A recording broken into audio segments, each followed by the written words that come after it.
Well, welcome everyone to Finding the Good, where we are sharing the amazing good things that God has done in our lives. I'm Brianna, and today I am joined by Nicole. Nicole, it's so good to see you, even if it's over Zoom. How are you doing?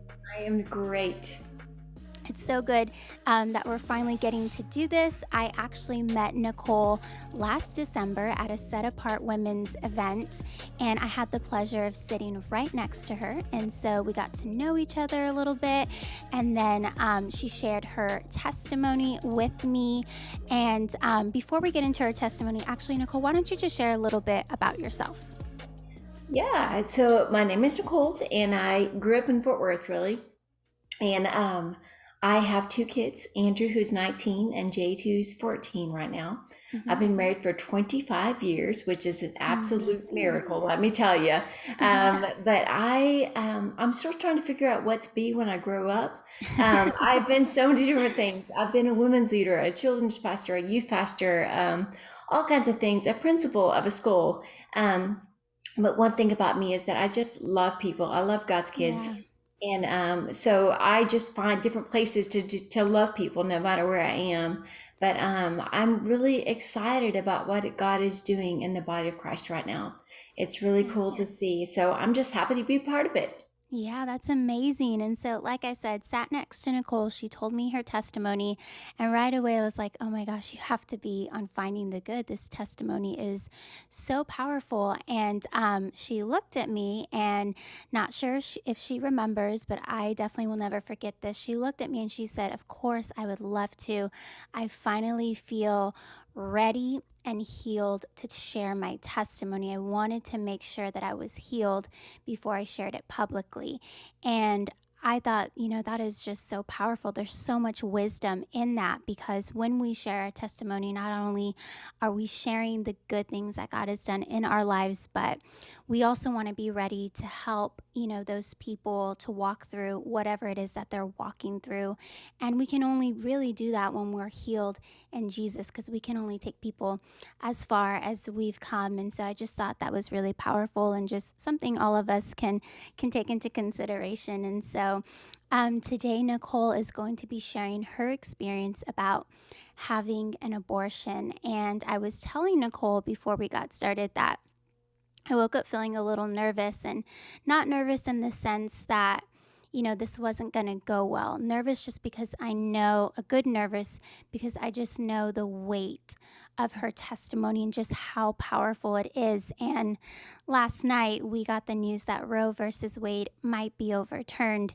And so I was like, man, God, just look at your timing of orchestrating this interview and setting it all up, for the right time for people to hear this. And I will say I've always been, pro-life, but it wasn't until I got pregnant that I really understood the weight of abortion and just the pain that can come with it, and just the precious life we have growing inside of us, and that it's really a blessing. And so I just pray, if you're watching right now and maybe you're on the fence about this topic, or maybe you are, pro-choice, I would just ask, to come in with an open mind and listen to Nicole's testimony where she's been on that side of it and the things she's had to gone through, but just how the Lord turned that around and just completely healed her. And so let's just go ahead and go back to the beginning, and I will ask you, how did you and your husband meet?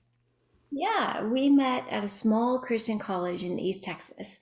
And we went to a church that was kind of all over the place. And so he came from Canada to go there, and I Mm. came from Fort Worth, and we connected. And then after we spent a year there, we went to Texas Tech together to continue our education and then got married about 3 years later.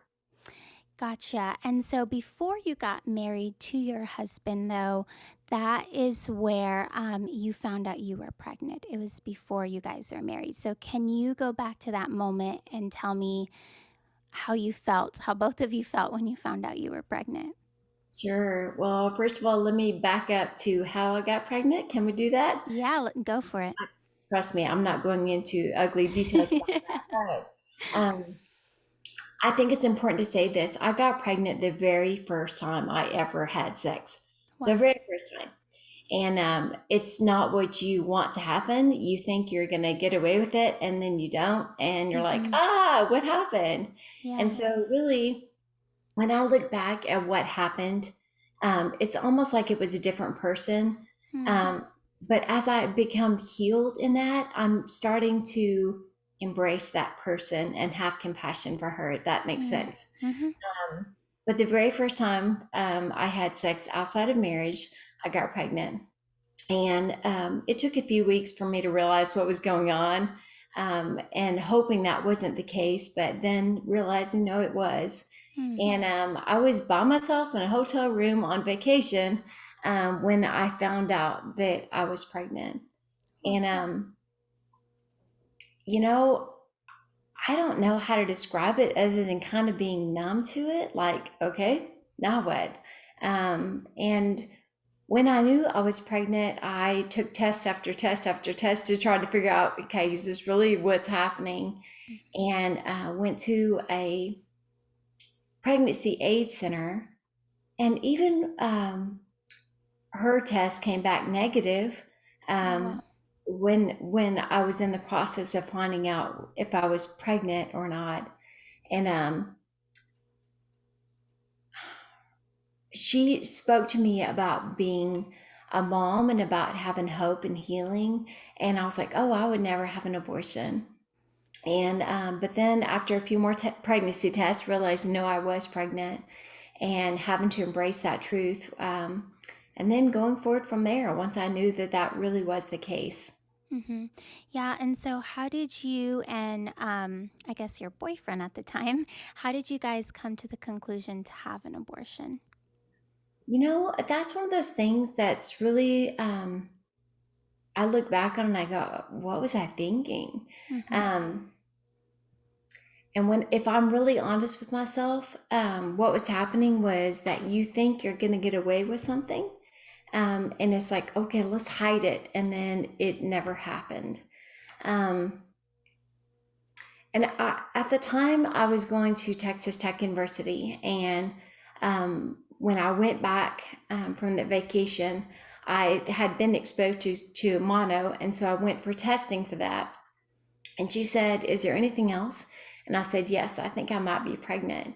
And she was like, okay. So we did another blood test. And in fact, I was pregnant. And I remember going into the office of the administrator there or somebody. And I just remember that office being dark and dim, kind of like little lamps on. Mhm. And she handed me this information. And she was talking to me about my options. And I should have known right then and there, what options? Isn't that what Satan does? Mhm. Well, there's another way and you can Yeah. get away with it. So, one of the options she gave me was this pamphlet about the Planned Parenthood in Lubbock. And I was like, okay, so in my mind, in my insecure mind of, oh my goodness, I made a mistake. How can I cover it up? How can I reset and go back? I was like, well, I guess this is it. And honestly, I don't remember ever making a decision to do this. I don't know. Like we just kind of walked that out because it Mhm. seemed like the easier option. Yeah. Yeah. And so can you talk about the process of having an abortion cuz I don't I've never had one, and so therefore I don't really know what that looks like. And so could you just kind of share your experience with that? Even just like the emotions and stuff you were going through when you actually did it. Sure. Um, you know, I try to be very open about this because we don't ever want to sugarcoat something that's absolutely horrible. Mhm. And the thing is, though, is that they make you feel pretty comfortable and normal in the whole process. And so you have to have eyes to see it the way that God does. Mm-hmm. And so the actual process of going to have an abortion, you go for one appointment, and that's your pre-op or whatever they call it. Um, and I remember sitting in the room, and all these other girls were there, and I was like, "Wow, this room is full." And then the day of your procedure, they call it a procedure like it's Botox or something, something easy and something simple. And so you go in, and in Lubbock, the way it was set up now or back then was that you would drive around the building. Mm-hmm. And I think they used to have a fence in the back, so it was more private. And they really kind of protected you as you were going in the back doors. Now I realize why. It's because it's not popular with everyone and not accepted by everyone. But one thing that really struck me, and now looking back, I realize how deceived I was. There was one woman standing on the sidewalk holding a sign, and I don't remember what her sign meant or what it said, but as I was driving up, my stomach just started cramping looking at this woman protesting what was about to happen. And it was like in my mind, I was like, what? Somebody's against what I'm about to do? Like, what is happening? Because I really had been so detached, really emotionally, from what was happening. And I do want to revisit that because that's a big thing in this whole cycle, Mm-hmm. is that detachment. Because right now you're experiencing life inside of you and you're allowing that life to affect you. But when you're emotionally detached from something and you have suppressed feelings, and your insecurities and your strongholds, your wounds, whatever is making you make these horrible decisions are ruling and reigning, then you're Mm-hmm. not allowing that life to affect you the way that God intended for it to. Yeah, Um, just really quick, I want to ask you something because you obviously went to a Christian college, and so did you feel like that was the easier thing to do, was detach than to ask God, like, what do I do, or what do you think? Like, was there any sort of conviction there, or no, because you were like, I'm just not even gonna think about my other option? Sure. That's a good question and a good point because I'd come from a Christian college and now I was at Texas Tech, which is not Christian. Yeah. And so I had gone from a place where rules and regulations were upheld and expected to a place where you could do whatever you wanted. Nobody's checked up on you. And that's kind of where I ended up in trouble. Not that it was anyone's fault but my own. Mm-hmm. But I think because that was my mentality, um, I had put God in the background, Yeah. and I was pursuing things that were not of Him. I was not in that mindset of even asking God what to do. I don't Mm-hmm. remember praying about this. Yeah. However, I do remember being in the bathtub because they tell you to soak before you go in. That should be a sign that something's about to happen to your body that's not good.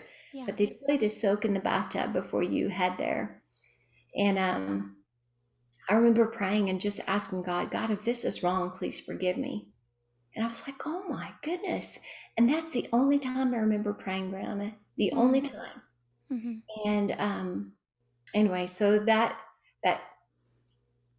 I wish that in that moment I had been open to hearing the voice of God because of course He would have led me to a better way. Yeah. Yeah. And so then you go in through this back way, and then what happens? Okay, and then they take you into the room, and this was a very long time ago, so I don't remember all the details, but they take you into, you get into your gown and you go, and what they do is they put you on the table and they have sonogram machines. Up until this point, I've never seen a sonogram, I've never heard a heartbeat. Hmm. So to me, it wasn't really real. Yeah. It was like, a pink strip on a pregnancy test. That's all I wasn't showing, there was no evidence that I was pregnant other than that. And, but what they do is they put you on the table and they have the sonogram machine behind you because they don't want you to see. They Mm. don't want you to have a reality connection to what is about to happen. And I remember one of the nurses saying, "Oh, you're really early on." And I was probably about 6 to 8 weeks. I don't remember exactly, but um, and then they just insert a vacuum and take care of it for you, and then you're done. And you go into a room where they put you in a um, a chair with a heating pad and to kind of ease your body from what just happened because something was ripped out of your body that wasn't supposed to be. And then you get sent home. And then you have to deal with it. And everybody thinks that that's the easy way, but it is not. Because now the baby is gone. Mm-hmm. And but all the wounds, all the insecurities, everything that led me up to that choice was still with me. Yeah. And I've heard your story before, and when you were talking about it, you were just saying how unnatural an abortion is. And so can you talk about some of the things that you felt because of having an abortion? Because, the Lord does call women to have children, and it's a natural thing for us to do. But when we go against his creation, can you just kind of talk about that? Sure, I love being a mom. Like it's my favorite job in the whole wide world. And I remember even as a child, yeah, being a mom was my goal. Like I went to school, got my degree, but didn't really that wasn't my plan. My plan was to be a mom. Hmm. And even while I was going through this, that was still my plan. Because that is the natural response to what God has done in women is for us to bear life and whether it be through our bodies or we're nurturers by nature. Yes. Hmm. Um, and the unnatural process in the physical realm um, really represents what's happening in the emotional realm and the spiritual realm as well. Is that you're aborting something, you're stopping something God intended to bear life. You're stopping something that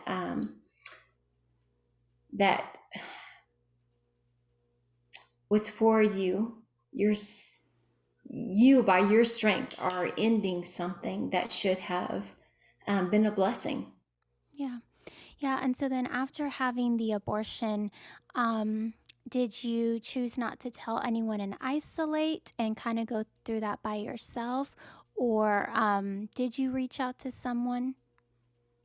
I of course I isolated because that was the whole point, Yeah. to not let anybody know. And I really, that prayer I prayed in the bathtub, God did answer me. I am forgiven and I've always been forgiven. Yeah. Because while I was doing this, I was a Christian. I was a good Christian girl that was self righteous about things. And then I went to college and did everything I was self righteous about before. So I very much made an intentional choice to look one way on the outside, but knowing what was there on the inside Yeah. and what I had done, and the shame and I remember fondly telling my mom what had happened. She's probably one of the few people that at the beginning, and when I say the beginning, years later, but early on in my finding um, finding healing, she was one of the first people I reached out to. One of the first times that I remember really embracing the reality of what had happened was at the call in Dallas, Texas. And Lou Engle had put on that event, and it was like a 12-hour event. They're about to descend in a couple of weeks, and I'm so excited for this generation to experience that.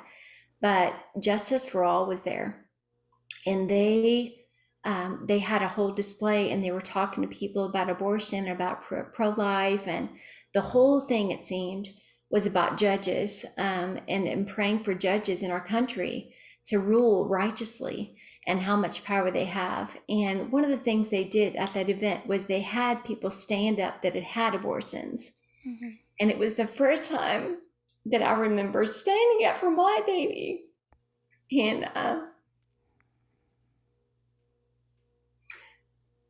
it felt so good to do that because she was real, and I believe it was a girl, even though I don't have physical proof, but um, anyway, that was a really big shift for me. And the healing process of this has not been only in isolation of having an abortion. The healing process from having an abortion is your whole self. It's creating whole or receiving wholeness from Jesus. And because it wasn't an abortion that was the problem. It Hmm. was all the hurts and the wounds and the wrong ways of thinking that led me into even making that choice, Yeah. which leads me to the Roe versus Wade. If we can go there, Yeah, of because course. I am a parent and I know this about parenting, that what will happen is that you're going to provide some external boundaries for them, and those need to be there as they're growing and learning. But in reality, my mama heart, God's heart for us, is that we would love him enough to choose righteousness, that we would love him enough to intrinsically make a decision to follow his ways. And yes, absolutely. If I had not had the option, then it would have helped some, but that wouldn't have dealt with the root problem in me.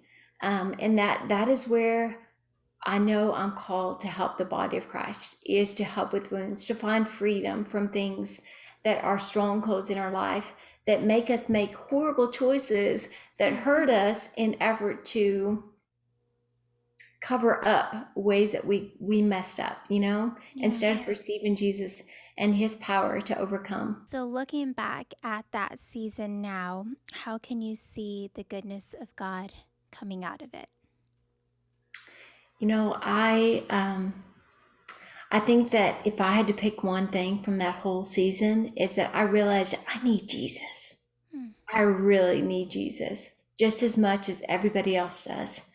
And sometimes we can get to a point where we feel like we're good enough and we're doing enough. Well, I wasn't good enough, and I did some pretty wrong things. Um, Thank God for Jesus. Thank you, Lord, Hmm. that his gift of righteousness is a gift and it's not something I have to earn. And when I realize I need Jesus, and I am that woman that has been forgiven much, and therefore my response to that is I have more compassion and love and understanding, even for people that are in the middle of making mistakes, Yeah. than I ever did before. That's amazing. And so, lastly, for anyone who's watching who's maybe had an abortion before and maybe they're dealing with shame or healing, what is some advice that you could give them? Just accept where you are and let God heal you where you are. And you may think that one thing doesn't have something to do with the other, but just receive the Lord's healing and rest in Him. Because sometimes we strive so hard to make everything just right that we miss the whole point, is to Yeah. receive Jesus and to receive healing and wholeness, and give yourself that compassion, give yourself that love and wholeness. And that is the best way to shut shame up, is to be like, yep, I messed up and now I'm moving on, and Jesus loves me, and he never loved me because I was perfect, and so Hmm. he won't stop loving me when I'm not. That's so beautiful. Well, thank you so much, Nicole, for coming on Finding the Good and sharing your story. Again, both of us are praying for anyone who's watching this who is, maybe has gone through an abortion, or maybe you haven't and you're on the fence about, which side. We just pray that this ministers to you and really touches your heart. And so, Nicole, again, thank you so much. It was truly an honor to have you on Finding the Good. Thank you so much. Bless you.